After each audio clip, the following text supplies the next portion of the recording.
you are here for the talk, can you come to the front? Just real quick. Okay, so while we're moving to the front, just because I have few minutes, I would start real quick. So I'm going to be talking about a concept that is very important. If you ever want to try to contribute to open source in any way, before we move, next slide. Okay, just a brief introduction about me. My name is Chisom Mbama. I'm a data analyst and I work at Brooklyn Data. And I'll be talking about this topic beyond the code. Okay, next slide. So the concept of this topic is just because when you think of open source in any way, in any form, what comes to mind is that you write codes that helps you contribute to something, and then it gets merged. I used to see something, I have a friend on WhatsApp, and every time he contributes a lot to open source, and every time you just see him, pasting a screenshot that, oh, my PR was merged, which is quite interesting and which is quite good. That's like the exciting thing that you decide to contribute, and then whatever it is you're trying to contribute, they see it as valuable and they merge the code, yeah? But beyond that whole thing where you're actually working and contributing to doing something, there's a lot of back things that go into contributing to open source projects, and that's what we just want to touch on here. So we're starting from ethics in open source. So beyond even open source, in any field that you think of, there are ways of working. There are certain ways that things should be done. There are how things should be handled. And a lot of times, these things have legal implications, yeah? So in the context of open source, we're going to talk about all of those things. What should I pay attention to before I contribute to something? What is very important to me? And where can I actually find the information that I need to have before I begin to contribute to this? So that's just all we're going to do today. So what is ethics in open source? This is a very long definition, and it's sounding like all those, all those ethics things, civil rights and civic rights we did in secondary school, but it's very important. So come with me. When we talk about ethics in the context of open source, it simply just has to do with principles, values, guidelines that govern the behaviors and the decision-making of open source contributors. Everything that you need to know before you actually contribute to a project. Right, so something interesting has happened. I'm a data analyst and I work a lot with Microsoft Power BI. And while doing my job, I found something. It was like a bug in one of the dashboards that I had built. And I kind of had an idea of how this will be solved, but there was no button for me to click or anything for me to do to actually solve it, right? And that took me through a very long journey of, I went to the community. They have like a community where people talk. I read everything there.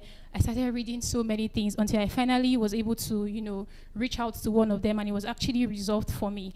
And it just got me thinking that all this information, the things behind, the things in front are very, very important. Yeah, so every open source project, everything that is open out there for anyone to contribute to, there's actually a lot of principles, a lot of governing things that are important. And sometimes really don't pay attention to them. Yeah, really don't pay attention to them.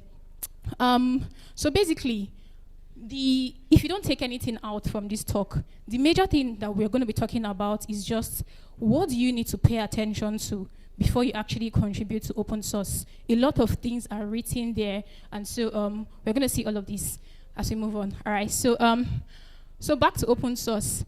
There are about 4 major broad ways you can think about ethical considerations in open source. There are 4 different broad aspects of it when it comes to what should I pay attention to before I contribute to open source projects. The first one is community standards. Community standards. Does anybody read, code of conduct, agreement? When you're trying to, maybe, the website, they say, do you accept or not? You don't even used to read it, you just click accept. or anything, right? But these things are actually important, mostly if you're trying to contribute to a project, right? So we have what they call community standards, and these things are very good. In fact, I started having this recent obsession with documentations, just because I found out how easy it is to do your work if you actually look at documentations, as opposed to, first of all, going to Stack Overflow. Yeah? So if you're looking for something, just put it on Google and like, what's happening here? But if you actually look at the documentation, most times the answer that you need is there, right? So community standards when it comes to open source project is something that is very important. You actually have to read it. You should read it. It might be very extensive, even if it's just skimming through, so that you at least have a very good idea of what's happening there. So we have community standards, and they are different from one open source project to another, yeah? So you just read it, and the contribution guide will show you explanations on how to contribute. As in, you save yourself a lot of stress if you actually read these guidelines. And usually, most times, the information is found in the README or the contributing.md file. That's the markdown file. That's where you see like most of those things if you want to contribute to open source projects. I had seen a conversation on my company's Slack group where somebody had said that he wanted to contribute to a project, but he couldn't find a contributing.md file or a readme.md file, and he was like, what should he do? I would have said, like, I would have asked somebody, but we don't have time. But it was just like a lot of conversation, and the way it ended was that somebody advised that just open a PR, but put a very extensive explanation of what you need to do, right? So most times, projects would have all of these things, the contributing, the README, but if they don't have, usually very small ones, you can either reach out to the owner of the project if you have access, or just open a PR, but make it very, very descriptive in your explanation, yeah? Secondly, we have intellectual property. I had, in the description of this talk, I had asked a question that should you add open source projects to your portfolio as your own? Anybody, yes or no? Yes, if you think you can add open source contributions to your portfolio website as something you worked on, raise your hand. If you think you should not, wow, just one person think you should not. Okay, yeah, the simple answer to it is yes, you can, but you have to be very explicit that this is an open source contribution. So you can have like a section like, oh, these are things I've contributed to, as opposed to 5 work that I've done, and 4 of them are open source contributions. Do you get? So you have to be very, very explicit, because mostly in other parts of the world, they pay very important attention to things like this. So just make sure that you actually, if you want to add it, you have to be very explicit. So yeah, next slide. Then we have data privacy. I work with data a lot, and I didn't even really understand, like I didn't used to understand the importance of actual data privacy. There's something called personally identifiable information, PII, and then we do a lot of work to make sure that an information cannot be traced to the person that it comes from. And so if you work on a project that has to do with private data, there are some regulations that are very, very important that you need to pay attention to. But if you don't read that thing, if you don't read that README or contributing.md, you won't see it. And most times, if you don't adhere to it, whoever is reviewing your PR will not merge it, okay? So I think one thing we should be picking out here is that it's actually very important to read those documents, skim through to have like a very good understanding of what you need to do. And then we also have, next slide, please. We have good communication. We have good communication. Have you seen some people's commits message? They'll just put one very, in fact, I was looking at one, person said cosmetic changes as the commit message. Like, maybe you edited something, you moved something, just write it, okay? So when it now comes to a point where you're contributing to something that is not even yours, it's not within your company, your good communication cannot be overemphasized. Don't assume that somebody knows the meaning of your abbreviations. Sometimes when people want to approve PR, they'll just write LGTM. What does it mean? Looks good to me. Why? How do you know that we know the meaning of that? So basically, be very explicit, okay? Don't avoid those unnecessary abbreviations. Even if they are common, don't assume when you're contributing to a project, just in case the person who is reviewing does not actually know what that means.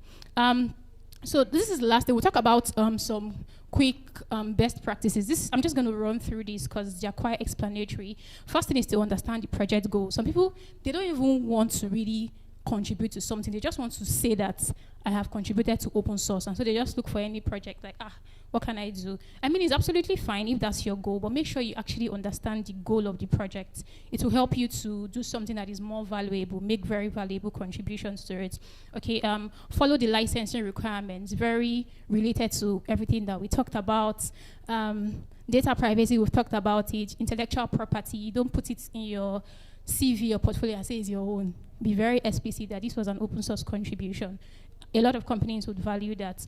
Promote inclusivity and diversity, communicate openly and transparently. We've already talked about that. Next slide.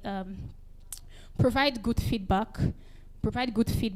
Sometimes when people review open source projects, I think that, not even open source, anything now, maybe you're reviewing something that was written by your boss and you see something wrong, you're like, this one is my boss PR I'm reviewing. You actually want to provide feedback. Don't be scared to provide feedback, okay?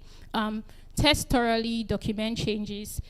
Documentation is a whole new thing. We're not going to talk too much about that. Security, community guidelines, and all of those things. We're actually short for time, but I know you actually got one or two things. If there's anything to pick out from here, just actually read those documentations, those readme or contributing.md before you actually contribute to open source projects. And when you do this, you become somebody who is trustworthy, you're helping to move things forward without wasting unnecessary time because you're adhering to all the guidelines that have been written there.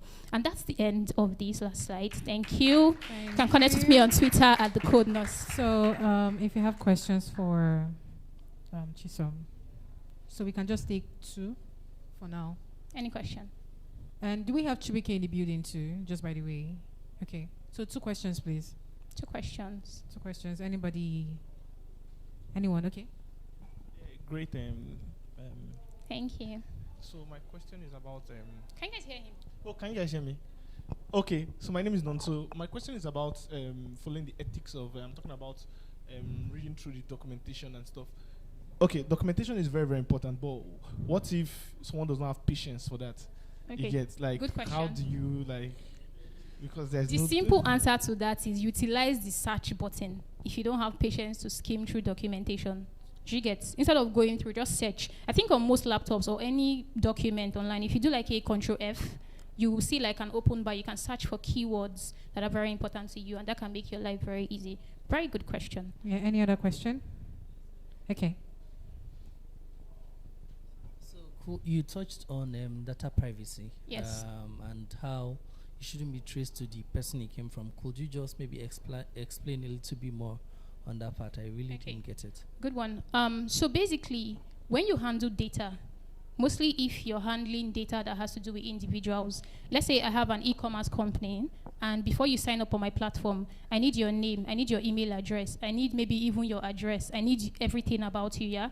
And then I can see what you have bought and all of that. So personal identifiable information are things that you can use to trace somebody, their name, their email address, certain numbers, and all of those, okay? So what most organizations would do is that they anonymize those kind of information. So instead of putting somebody's phone number, they can change it to an ID that is unique to that phone number. She gets. So it can be last 2 letters or just something like that. So those anonymization thing is actually a standard that is enforced by countries and communities and whatnot. So there's something called GDPR, something data protection regulations. So basically, when you're handling any information that can be traced to somebody, the regulation says that it must be very anonymized. So usually when you're now contributing to open source projects that have those kind of data, they would have certain guidelines on how to handle those information. Does that make sense?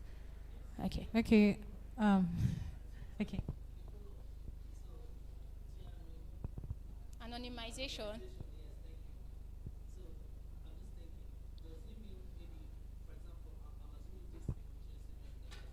Yeah.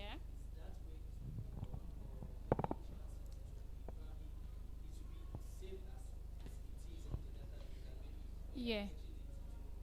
Yeah, so through the pipeline, you model your data in a way that that information does not show. You get. So it might come like that, but the way you've written your code or the way you've modeled the data already, before it comes into the database, it might it will be changed before you actually get there. Or even if it's already in the database, it might be changed in the CRM where people can see and whatnot. So basically, if you have to handle that part, you have to pay attention to those things because it's very important. Does that make sense? Okay. Yeah. Thank you, everyone. A round of applause for Chisom. Thank you.